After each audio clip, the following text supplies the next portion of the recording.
नमस्कार विद्यार्थी मित्रांनो, आज वर्ग 10वीच्या भाषा विषयातील प्रथम पाठ गद्यपाठ बोलतो मराठी आपण सादर करणार आहोत। बघा, बोलतो मराठी शीर्षक आहे आणि शीर्षकातच भाषेचा अभिमान दडलेला आहे। अगदी संत ज्ञानेश्वरांच्या काळापासून तर आजतागायत अनेक संत महंतांनी भाषेचा गोडवा गायलेला आहे। संत ज्ञानेश्वर मराठी भाषेचे गोडवे गाताना म्हणतात, माझ्या मराठाची बोलू कौतुके परी अमृतातेही पैजा जिंके ऐसी अक्षरे रसिके मिळविना। मराठी भाषा ही अमृताशी पैज जिंकणारी आहे। संत ज्ञानेश्वर माऊलींनी अगदी अमृताशी पैज लावता भाषा ही अमृताशी पैज जिंकू शकते किती सहजतेनं म्हटलं बरं। याशिवाय संत एकनाथ यांनी देखील माय मराठीची सेवा केलेली आहे। त्याही पलीकडे फादर स्टीफन्स हे तर पोर्तुगीज कवी आहेत, परंतु बायबल सारखा ग्रंथ मराठीत निरूपित करताना मराठी भाषेचे गोडवे त्यांनी गायलेत। काय म्हणतात, पखियांमध्ये मयूरू, वृखियांमध्ये कल्पतरू, भासांमध्ये मानू थोरू, मराठी येसी। पक्ष्यांचा राजा मोर आहे, वृक्षांचा राजा कल्पवृक्ष आहे आणि तसंच माझी माय मराठी भाषा ही सर्व भाषांच्या राजपदी आहे। हा सहजतेनं मराठीचा गोडवा त्यांनी आपल्या शब्दातून सांगितलेला आहे।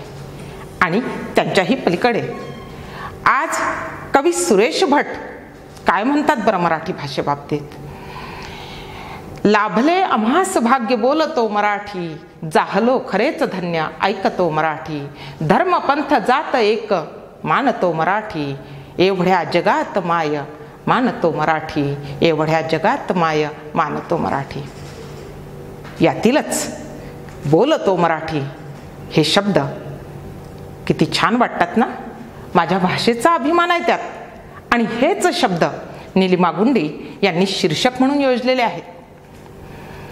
या पाठाच्या शीर्षकातच त्याचा खरा महिमा दडलेला आहे। लेखिका निलिमा गुंडी यांनी या पाठातून आपणास भाषेविषयीचा अभिमान कसा बाळगला पाहिजे ते सांगितलेलं आहे। त्या डॉक्टर निलिमा गुंडी यांचा थोडकासा परिचय आपण पाहणार आहोत। डॉक्टर निलिमा गुंडी या पुणे येथील सर परशुराम महाविद्यालय या ठिकाणी प्राध्यापिका म्हणून होत्या। सध्या त्या सेवानिवृत्त आहेत। त्या भाषातज्ञ सुद्धा आहेत आणि एक ज्येष्ठ साहित्यिका सुद्धा आहेत। अनेक साहित्य लेखन त्यांनी केलं। अगदी त्यांचे जे काही साहित्य आहे त्यामध्ये अक्षरांचा देव आहे, निरागस आहे, हे बालसाहित्य त्यांनी लिहिलेलं आहे। शिवाय ललित लेख सुद्धा त्यांचे प्रसिद्ध आहेत। देठ जगण्याचा, रंगांचा थवा यासारखं ललित साहित्य लेखन त्यांनी केलं आणि भाषा विषयासंदर्भात बरंचसं साहित्य त्यांनी लिहिलेलं आहे। भाषा प्रकाश आहे, भाषा बाण आहे, शब्दांची पहाट आहे, याही पलीकडे जाऊन अगदी 35 पुस्तके त्यांची प्रकाशित झालेली आहेत। बघा, एवढं मोठं साहित्य लेखणी या डॉक्टर निलिमा गुंडी यांनी केलेलं आहे।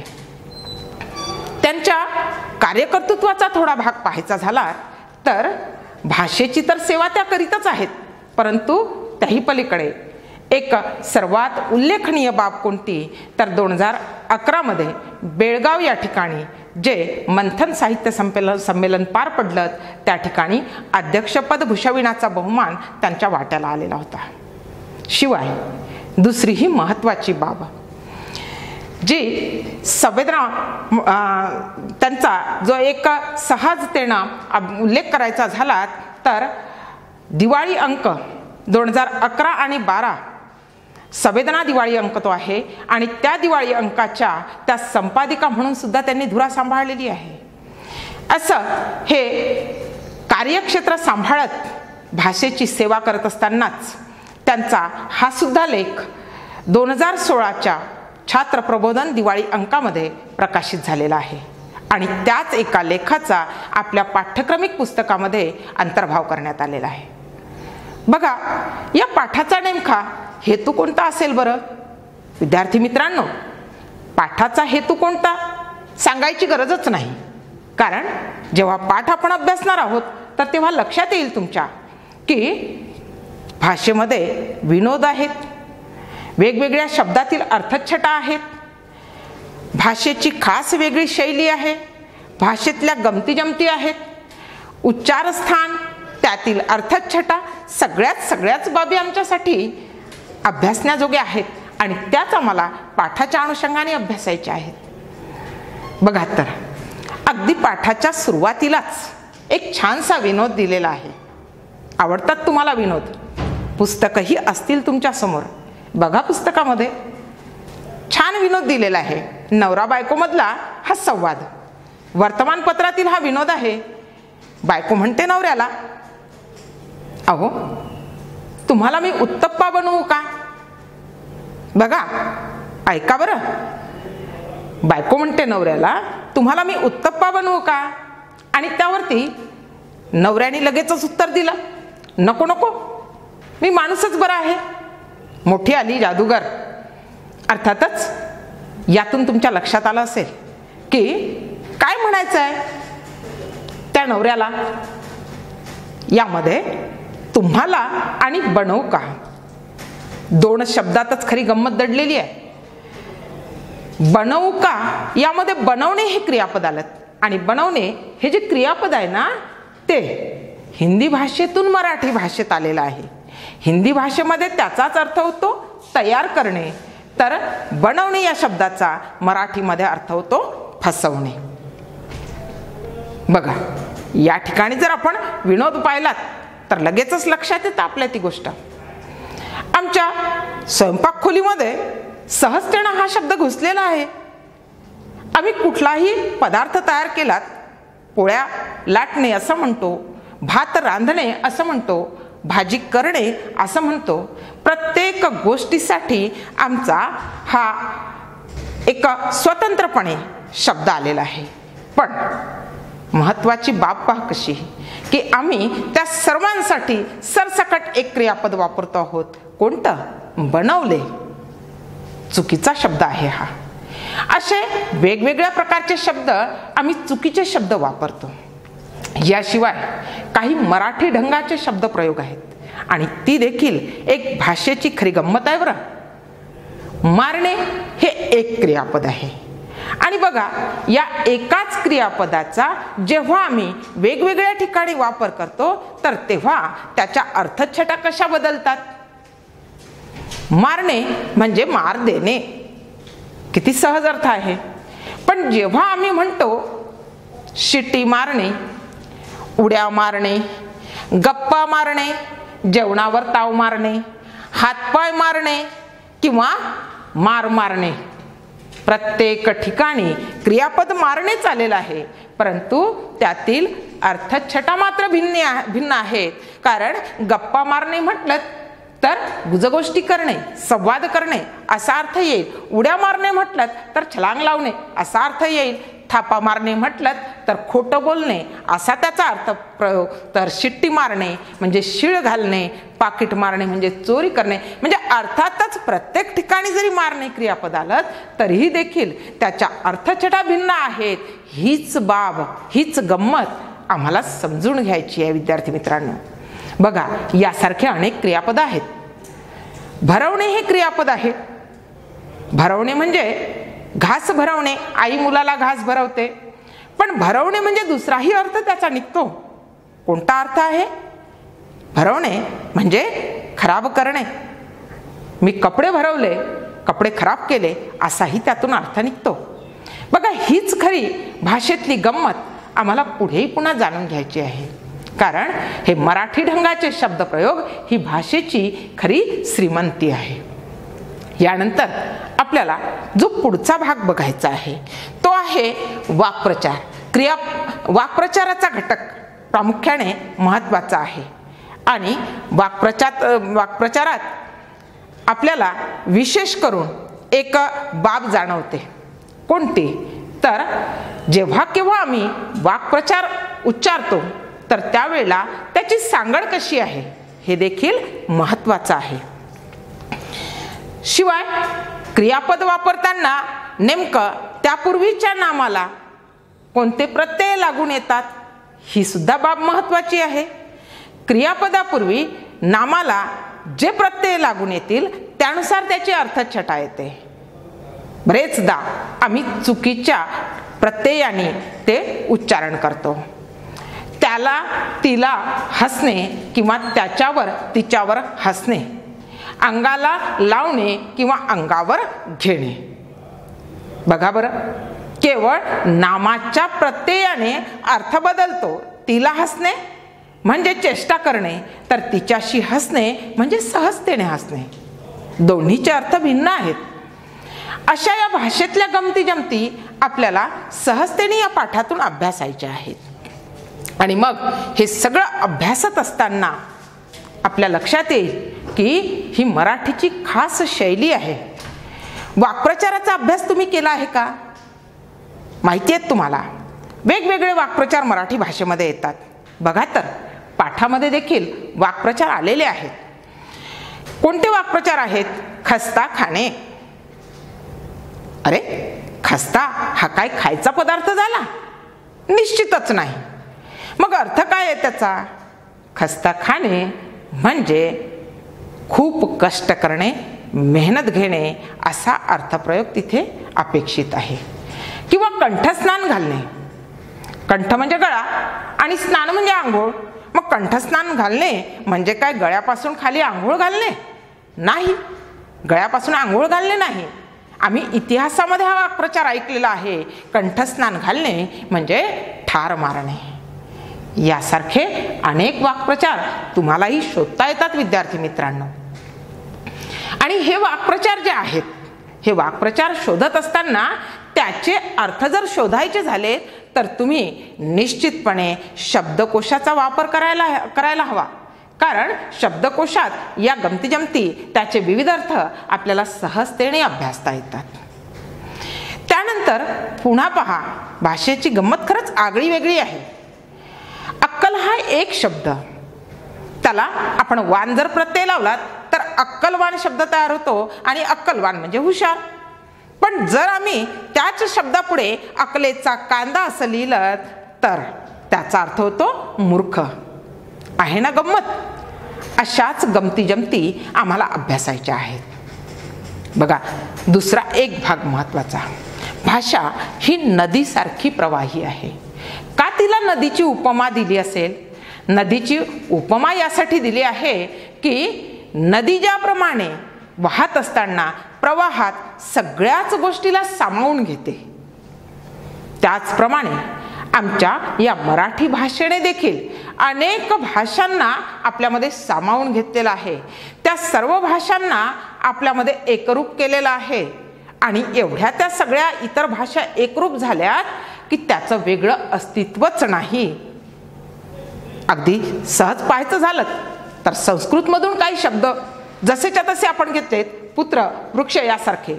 अरबी भाषेतून काही शब्द घेतलेत, अगदी अत्तर, अरबी भाषेतले काही शब्द आम्ही घेतलेत, खर्च आहे, अर्ज आहे यासारखे. फारसी भाषेतले काही शब्द घेतलेत, अत्तर आहे, अब्रू आहे यासारखे शब्द. गुजराती भाषेतले शब्द घेतलेत, शेठ, दलाल यासारखे शब्द.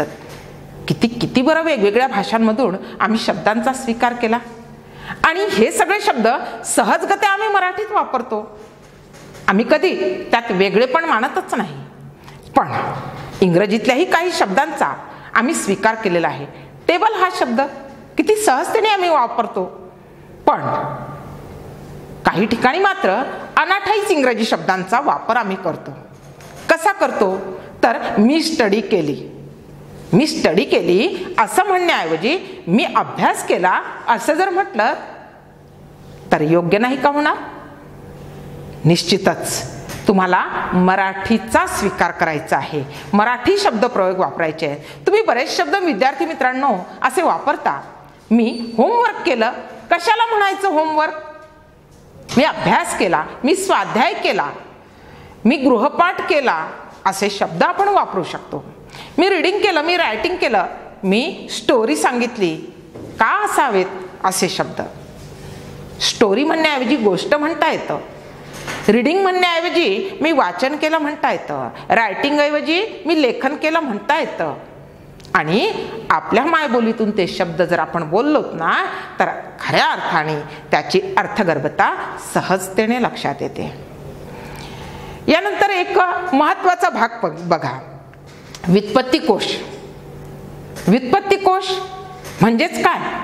शब्दांची उत्पत्ती शोधणं.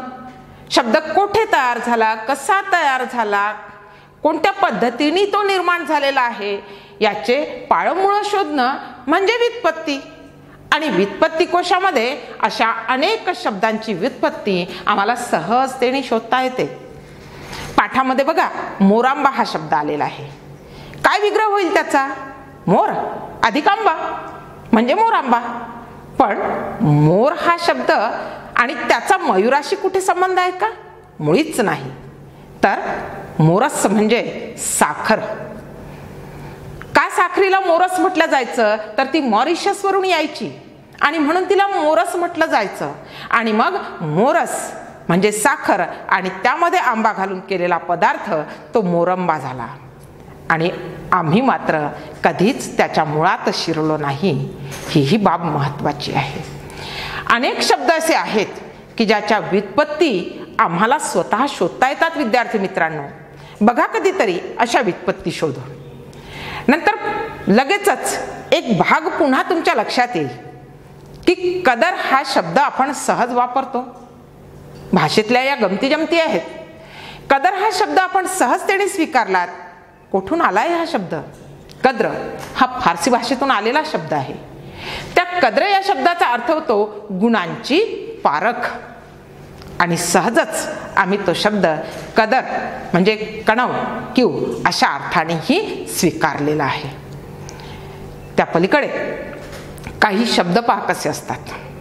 त्या शब्दातल्या गमती जमती आपल्यासाठी अतिशय महत्त्वाच्या आहेत. बरं, तुमच्या पाठ्यक्रमिक पुस्तकामध्येच काही शब्द आलेले आहेत. सूतकताई, जरा जर्जर, अक्षरशः यासारखे शब्द. त्यापैकी आपण शब्द पाहू. जरा जर्जर हा एक शब्द.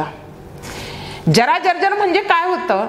वार्धक्याने विकल झालेला.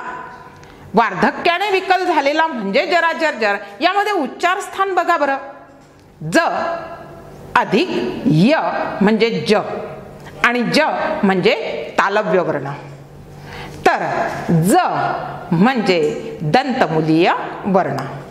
दंतमुलीय वर्ण जो आहे तो उच्चार ज असा असतो आणि ज म्हणजे तालव्य उच्चारण. जग असं जर म्हटलं आणि जग असं जर म्हटलं तर बघा बरं फरक आहे की नाही.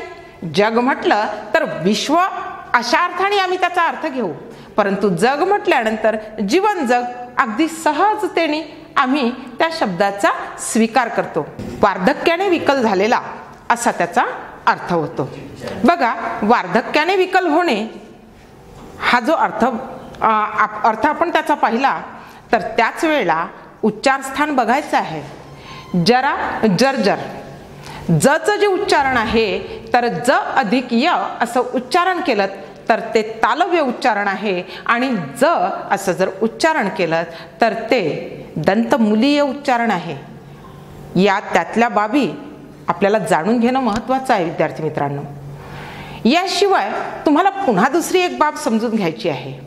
बघा, अनुसया हा शब्द तुमच्या पुस्तकामध्ये आलेला आहे. अनुसया हा शब्द चुकीचा नाही का वाटत? कारण त्यातली अर्थछटा बघा बरं. अनुसया अर्थ लागणार नाही, परंतु अन अधिक असूया असं जर म्हटलं तर जिच्या मनात असूया, द्वेष, मत्सर नाही अशी ती स्त्री म्हणजे अनसूया. आहे ना शब्दातली गंमत. अशा अनेक शब्दछटा आहेत की ज्याचे अर्थ आम्हाला कळणं ही देखील महत्त्वाची बाब आहे. ती भाषेची श्रीमंती आहे, ती भाषेतली खरी गंमत आहे आणि हेच आम्हाला सुद्धा जाणून घ्यायचं आहे. बघा, काही शब्द असेही असतात की आम्ही त्या शब्दांना कुठे तोडायचं आणि कुठे जोडायचं ही गंमतच आम्हाला कळत नाही आणि मग नको त्या ठिकाणी आम्ही शब्द तोडतो आणि अर्थाचा अनर्थ होऊन जातो. बघा, सूतकताई हा शब्द आहे. सूतकताई म्हणजे चरख्यावर धागा कातणे. परंतु इथे सूतकताई असं जर उच्चारलं तर सूतक नावाची कोणी ताई असा नाही का अर्थ होणार त्याचा. याही पलीकडे जाऊ आपल्या एक बाब लक्षात येईल की जेव्हा आम्ही असे उच्चार बदलतो किंवा त्याच्यामध्ये शब्द कुठेतरी चुकीच्या पद्धतीने तोडतो तर तेव्हा त्याचा अर्थही निश्चित बदलतो. दुसरा शब्द पाहायचा झाला तर अक्षरशः. अक्षरशः असा शब्द म्हणताना जर अक्षरशः असं आम्ही म्हटलं काय होईल. अक्षर नावाचा कोणी व्यक्ती आणि शहा त्याचा आडनाव असा अर्थ निघेल बघा त्याचा. मग काय करायचं बरं. आपल्याला नेमकं भाषेत उच्चारण करताना त्या शब्दाचा उच्चार कसा करायचा, तो शब्द नेमका कुठे तोडायचा, या गमती जमती सुद्धा जाणून घ्यायच्या आहेत. तेव्हाच खऱ्या अर्थानं आम्हाला ती भाषा प्रभावीपणे बोलता येणार आहे. कारण या पाठातून अगदी वाचन क्षमता, भाषण क्षमता, संभाषण क्षमता, लेखन क्षमता, अध्यापन कौशल्य आहे, भाषाभ्यास आहे, यासारख्या सर्व क्षमतांचा विकास करायचा आहे. आणि यासाठी ही बाब महत्त्वाची आहे की तुम्हाला त्या शब्दातील अर्थ कळणं, त्याचा गर्भितार्थ लक्षात घेणं, त्याचं उच्चारस्थान कळणं, या सर्वच बाबी आपल्यासाठी अत्यंत महत्त्वाच्या आहेत. यानंतर बघा, एक नेहमी वापरली जाणारी म्हण, पुराणातली वांगी पुराणात. ऐकलाय का तुम्ही कधी. वांगी हा शब्द बघा बरं, अगदी अवघ्या पुराणामध्ये त्याचा शोध घेतलात ना कुठेच वांगी दिसणार नाही किंवा त्या वांगी शब्दाचा संदर्भही तुम्हाला कुठे लागणार नाही. मग अर्थ कसा शोधायचा. एक लक्षात घ्या की तो चुकीचा शब्द त्या ठिकाणी आलेला आहे. तो शब्द वानगी असा आहे.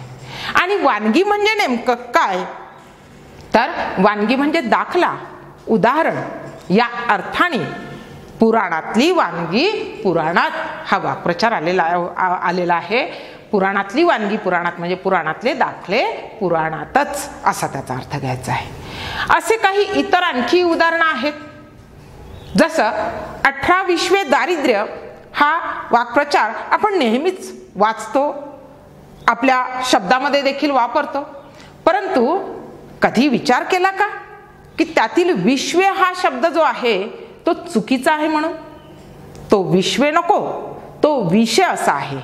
18-20 असं जर म्हटलं तर 18-20 360 आणि 360 दिवस म्हणजे 1 वर्ष. अर्थातच त्याची अर्थछटा लक्षात घ्या की 360 दिवस म्हणजे सतत असणारं वाट्याला आलेलं दारिद्र्य म्हणजे 18-20 दारिद्र्य. आणि आम्ही काय म्हणतो बरं, 18-20 दारिद्र्य. किती गमती जमती आहेत बघा. चुकीचे शब्द असे आम्ही बरेचसे उच्चारत असतो, नव्हे ते आमच्या वाचनात देखील पुस्तकाच्या रूपाने बरेचदा आलेले असतात. मग याच खऱ्या प्रत्येक अर्थाच्या दृष्टीने किंवा त्यातल्या उच्चारस्थानाच्या दृष्टीने सर्व गमती आम्हाला जाणून घ्यायच्या आहेत. दुसरा भाग महत्त्वाचा आहे की काही शब्द असे असतात येतात सारखेच, ते शब्द सारखे जरी असले तरी वाक्यामध्ये ते कसे उच्चारले जातात किंवा वाक्यामध्ये ते कसे वापरले जातात त्यावर त्याची अर्थछटा अवलंबून असते. या पाठामध्ये एक शब्द आलेला आहे, राजाचे कलेवर प्रेम होते. आणि त्याच खाली बघा दुसरं वाक्य सुद्धा दिलेलं आहे, रस्त्याच्या कडेने कलेवर पडले होते. दोन्हीमध्ये सारखा शब्द आला. कसा, कलेवर. पहिल्या वाक्यामध्ये राजाचे कलेवर प्रेम होते असे म्हटलं तर कलेवर म्हणजे काय, कला, नृत्य कला, गायन कला यासारख्या नानाविध कला, त्या कलांवरती राजाचं प्रेम होतं असा अर्थ अभिप्रेत आहे. परंतु रस्त्याच्या कडेने कलेवर पडले होते म्हटलं तर त्या कलेवर या शब्दाचा अर्थ काय, शव असा घ्यायचा आहे. म्हणजे शब्द सारखा परंतु अर्थ मात्र भिन्न आहेत. बघा काही उदाहरणं सांगता येतील यासारखे. हार वाट्याला आली की हार मिळत नाही, हारच शब्द आहे, अर्थ मात्र भिन्न आहे. फुलांच्या माळा, वेणीत माळा, माळाच शब्द आहे, परंतु दोन ठिकाणी दोन भिन्न अर्थ आहेत. वर पक्षाची खोली वर आहे, वर दोन्हीमध्ये शब्द आला, परंतु अर्थ मात्र भिन्न आहे. अनेक उदाहरणं आहेत विद्यार्थी मित्रांनो, असे तुम्हाला देखील शोधता येतील. आणि अशा वेगवेगळ्या शब्दांची जर आपण कदाचित थोडी अर्थछटा पाहिलीत, त्याचा शोध तुम्ही घेतलात, अशी वाक्य तुम्ही शोधलीत ना, तर खऱ्या अर्थाने या पाठाचा तुम्ही अभ्यास करू शकणार आहात. तुम्हाला शोधायचं आहे यासारखी अनेक वाक्ये तुम्ही स्वतः शोधणार आहात. पुन्हा एक सहज म्हणून तुम्हाला सांगते, वाक्य तोडण्याबाबतची गंमत सांगते. सुतकताई आपण शब्द आधी पाहिलात ना, त्यासारखे काही शब्द. सांगलीला येतेस का असा शब्द वापरलात, आणि त्यालाच जर मी तोडलं, नको तिथे तोडलं, सांग लीला येतेस का, अर्थ बदलतात ना.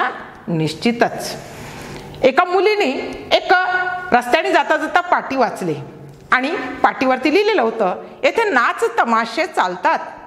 मुलीने वाचलं, येथे नाचत मासे चालतात. बाजूने भाऊ होताच, तो म्हणाला, अगं काय वाचलंस तू? म्हणे येथे नाचत मासे चालतात. अगं म्हणे नाचत मासे नव्हे, नाच तमाशे असा तो शब्द आहे. बघा सहजतेने या गोष्टी किती आपण सहज सहज अभ्यासू शकतो. या पलीकडे जाऊन बघा, हीच खरी भाषेची गंमत आहे. आपल्या भाषेला आपण मायबोली म्हणतो, तिला आपण आईच्या जागी पाहतो. त्या भाषेवरती आपण प्रेम करायला शिकलं पाहिजे. त्या भाषेला आपण स्वीकारायला हवं. त्या भाषेतला गोडवा आपण जाणून घ्यायला हवा, तरच खऱ्या अर्थानं आपल्याला अभिमानाने म्हणता येईल, लाभले आम्हास भाग्य बोलतो मराठी. याही पलीकडे जाऊ शेवटी जाता जाता पहा, एक सहज गंमत तुम्हाला सांगणार आहे. पाऊस पडणे सहज साधा शब्द. पाऊस पडणे असं म्हटलं की त्याचा आपल्याला वाक्यात उपयोग पाहत वेगळ्या अर्थाने कसा होतो. पाऊस पडला आणि वन महोत्सवाला दाद मिळाली. आणि लगेच दुसरं वाक्य, पाऊस पडल्यामुळे माझ्या मॉर्निंग वॉकच्या बेतावरती पाणी फिरले. एकीकडे पाऊस पडला, आनंदाचा एक अनुभूती त्यामध्ये व्यक्त झालेली आहे, आणि दुसऱ्या वाक्यामध्ये कुठेतरी वेदना, दुःख, खंत दुसऱ्या वाक्यातून व्यक्त झालेला आहे. शब्द तर सारखाच आहे, पाऊस पडणे, परंतु वाक्यामध्ये तो कसा वापरला गेला यावर त्यातल्या अर्थछटा अवलंबून असतात. आणि तुम्हाला यासारखे अनेक शब्द पाठाच्या अनुषंगाने शोधायचे आहेत. तुमच्याजवळ मोठा शब्दसाठा तयार होऊ शकणार आहे विद्यार्थी मित्रांनो.